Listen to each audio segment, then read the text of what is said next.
ஏங்க என்னங்க பண்ணுறீங்க? தேங்காய் உடைக்க போகிறேன். தேங்காய் உடைக்க போகிறீங்களா? இந்த தேங்காய் பார்த்தோன்னே ஒரு ஞாபகம் வருதுங்க எனக்கு. இந்த தேங்காய் பார்த்தோன்னே என்ன ஞாபகம் வருது? கோயில்ல எல்லாம் தேங்காய் உடைப்பாங்கல்ல, ஆமாம். அது எதுக்கு உடைப்பாங்க தெரியுமா? எதுக்கு உடைக்கிறாங்க? நேர்த்தி கடனுக்காக உடைப்பாங்க. நேர்த்தி கடனுக்கு ஏன் தேங்காய் உடைக்கிறாங்க? தர்பீஸ் உடைக்க வேண்டியது தானே? அது சாமிக்கெல்லாம் தேங்காய் தான் உடைக்கணும். அது என்ன காரணம் தெரியுமா தெரியாதா? அதெல்லாம் நம்மளுக்கு தெரியாதுங்க. காரணம் என்ன தெரியுமா? கொடுங்க. தேங்காய் ரொம்ப கடினமானது, ஓகேவா?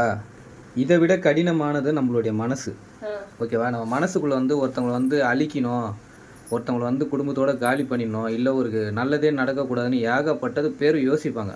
நம்ம கோயிலுக்கு போயிட்டு ஒரு கல்யாணம் பண்ணுவோம், இல்லை ஒரு நல்ல காரியம் பண்ணுவோம். ஆனால் நம்ம பக்கத்துலேயே அந்த மாதிரி நிறையா பேர் நின்றுட்டு இருப்பாங்க. அது யாருன்னு தெரியாது நம்மளுக்கு. அதனால் என்ன பண்ணுவாங்கன்னா, இந்த மாதிரி தேங்காவை உடைப்பாங்க. உடைக்கும்போது அந்த மாதிரி கடினமான பிரச்சனை எல்லாம் உடைஞ்சி நல்லபடியாக எங்களுக்கு நடக்கணும், அந்த விஷயம் அந்த உள்ளே இருக்க தேங்காய் மாதிரி நல்லபடியாக ஒயிட்டாக அந்த விஷயம் நடக்கணும் நம்மளுக்கு அப்படின்னு வேண்டிக்கிட்டு உடைப்பாங்க. ஒன்று.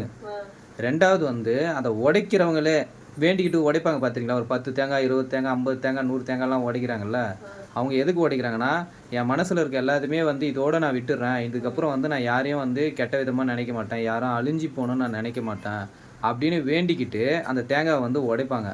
உடைக்கும் போது அவங்க மனசில் இருக்க எல்லாமே சுக்குநூறாக உடஞ்சி போயிடுது, இனிமேல் நான் சுத்தமாக இருக்கிறேன் அப்படின்னு அவங்க மட்டும் உணர்ந்துக்கிட்டு அவங்க போயிடுவாங்க.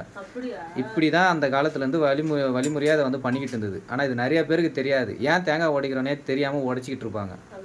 ஆமாம். இப்போ நீங்கள் எதுக்கு உடைக்கிறீங்க? இப்போ நீ சொன்ன மாரி சாப்பாடு நல்லா சுத்தமா வெள்ளையா இருக்கணும், நல்லா டேஸ்டா இருக்கணும், அதுக்காக நீங்க சமையலுக்காக உடைக்கிறீங்க. சாப்பாடுக்காக. நான் என்ன நினைச்சேன், இனிமே என் கணவருக்கு மரியாதை கொடுக்கணும், அவருக்கு வேலைக்கு போயிட்டு வந்தாருன்னா கை காலெல்லாம் அமைக்க விடணும்,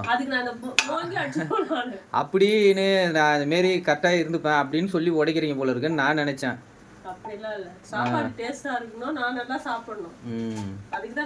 அதானே பார்த்தேன். உங்களுக்கு வெள்ளை மனசு நல்ல குணமாச்சே.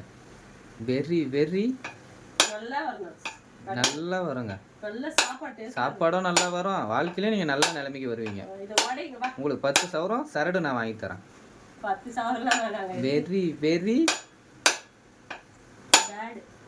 இல்ல, வெரி வெரி தேங்காய் கோகனட்.